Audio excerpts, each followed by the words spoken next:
승리를 거머쥔 건 타이완 독립 성향의 민진당 라이칭도 후보였습니다. 여론조사에서 오차 범위 내 접전을 펼쳤던 친중 노선 국민당 허우유이 후보를 약 6.5%포인트 차로 따돌렸습니다. 전체 투표율이 약 72%를 기록하는 등 뜨거웠던 선거 열기 속에서 결국 민심이 친중 대신 독립을 택한 겁니다. 台湾人民用行动成功抵御外部势力的介入，因为我们相信自己的总统自己选。 라이 당선인을 견제해온 중국은 최근 타이완을 군사적으로 압박해왔는데 이 같은 양안의 긴장 관계가 타이완 유권자들의 표심에 영향을 미쳤을 가능성도 있습니다.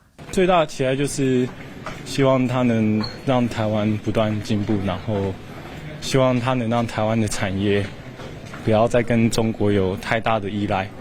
민진당은 타이완 최초로 12년 연속 집권에 성공했지만 우리나라의 국회의원격에 해당하는 입법위원 선거에서는 과반 의석 확보에 실패했습니다. 또 중국과의 긴장이 고조될 가능성이 높은 상황에서 여소야대 국면 속 국정 운영에 동력을 확보해야 하는 과제를 안게 됐습니다.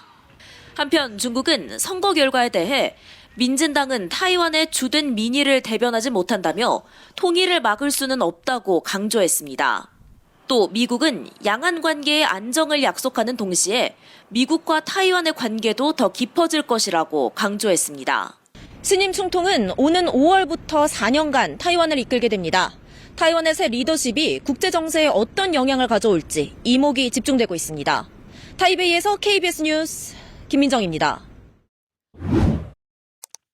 2살 때 탄광 사고로 광부인 아버지를 여인 라이칭도 후보는 어려운 형편에도 국립 타이완대 의대와 하버드 대학원을 졸업해 입지전적인 인물로 평가받습니다.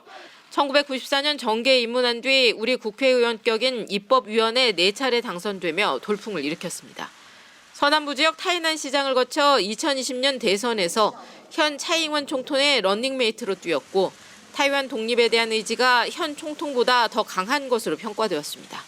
乡亲，面对中国威胁，我们更要同心协力，团结一致，让我们。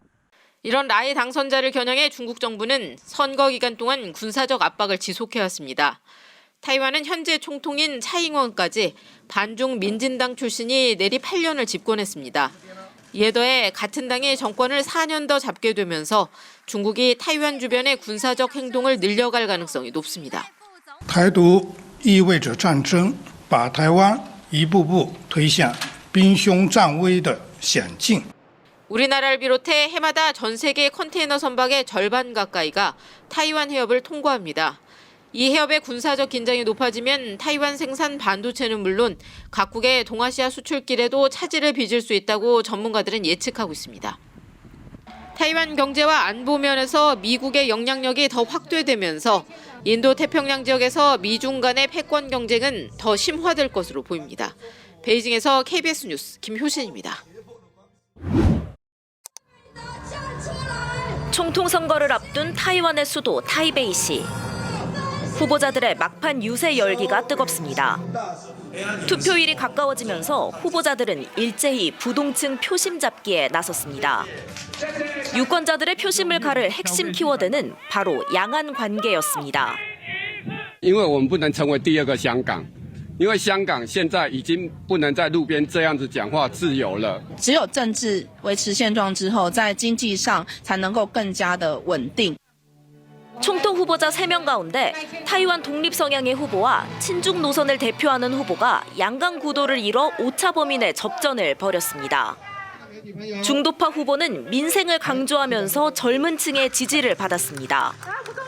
중국은 후보자들 가운데 독립 성향인 라이칭도 후보의 당선과 현 집권 여당인 민진당의 재집권을 노골적으로 경계해왔습니다. 반면 친중 노선으로 평가받는 허우유이 후보가 당선될 경우 미국의 대중 견제 전략에 변화가 불가피하다는 분석이 나왔습니다. 미중 양국 모두 선거 결과에 촉각을 곤두세운 이유입니다.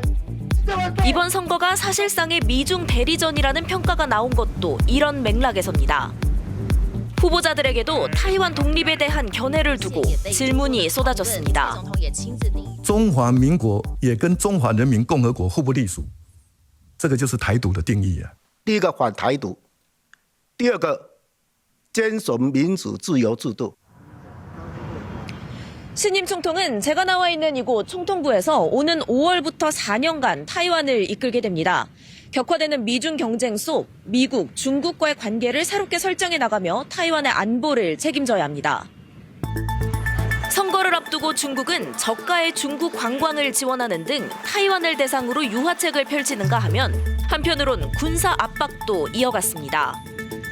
새해 들어 연일 중국의 군용기와 군함이 타이완 주변에서 포착됐고 정찰용이란 의혹을 받는 풍선도 여러 차례 타이완 상공을 통과했습니다.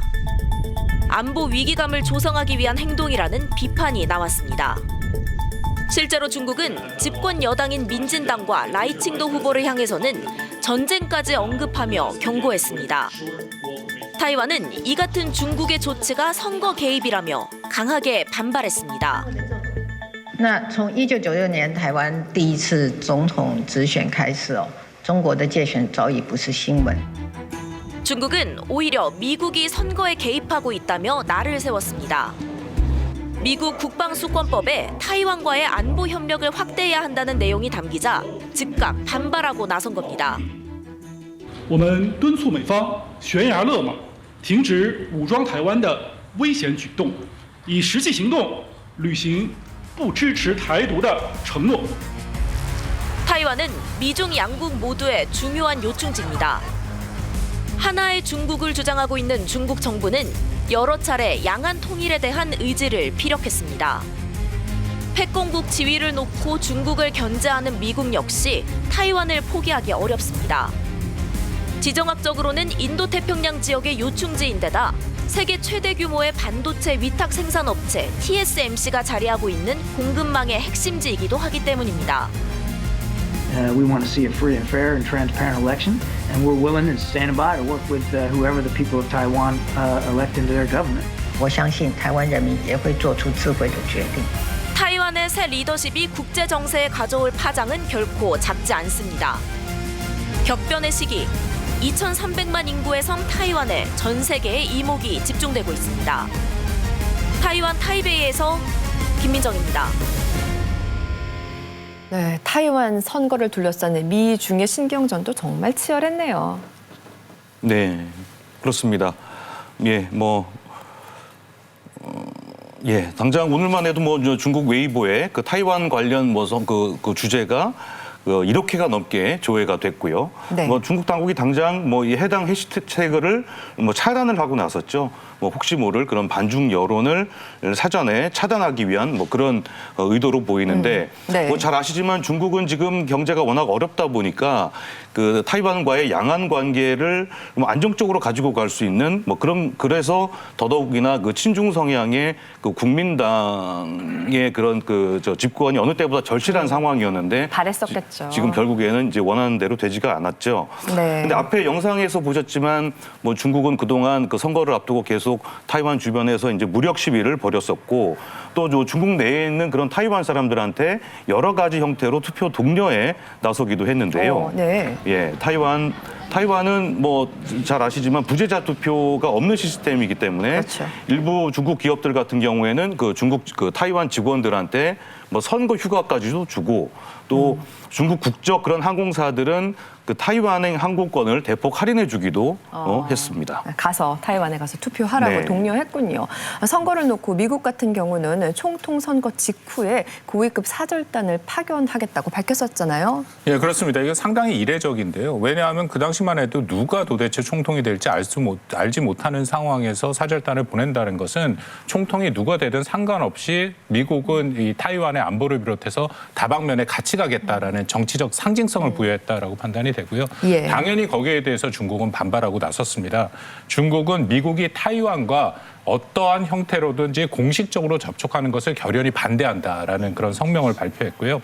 이를 두고 일각에서는 이러다가 2022년 8월 당시 그 낸시 펠로시 지금 나옵니다만 미 하원 의장이 타이완을 방문했을 때 그런 상황이 재현되는 거 아닌가라는 우려가 나왔습니다. 그때 아찔했었는데요. 그렇습니다. 기억들 하시겠지만 당시 중국은 타이완 상공을 향해서 탄도미사일을 발사하고 사실상 타이완을 전면 봉쇄하는 그런 군사훈련을 실시해서 강하게 반발했었죠. 네, 당시에 중국이 타이완을 무력 통일하기 위한 예행 연습을 벌이는 것 아니냐라는 얘기가 나올 정도로 정말 긴장감이 고조됐었거든요. 아무튼 이런 상황 속에서 라이칭더 민진당 후보가 승리한 겁니다. 미중 갈등이 그렇다면 더욱 고조되는 것 아닌가라는 우려가 일겠는데요. 어떻게 보세요? 라이칭더 후보가 미국에서 유학한 경험도 있고 또 민진당 내에서는 가장 그 독립 성향이 강한 그런 인물로 볼 수 있습니다. 일례로 이 선거 유세에서도 타이완은 이미 주권 국가다, 독립 국가다, 중국의 속국이 될 수 없다 이런 거침없는 발언도 서슴지 않았는데요. 네. 그렇다고 해서 당장 독립을 선포할 가능성은 거의 없어 보입니다. 아, 그래요? 그러면 중국이 전쟁도 불사하겠다고 했고 또 무엇보다도 그런 상황 자체를 미국이 원치 않는다라는 거죠.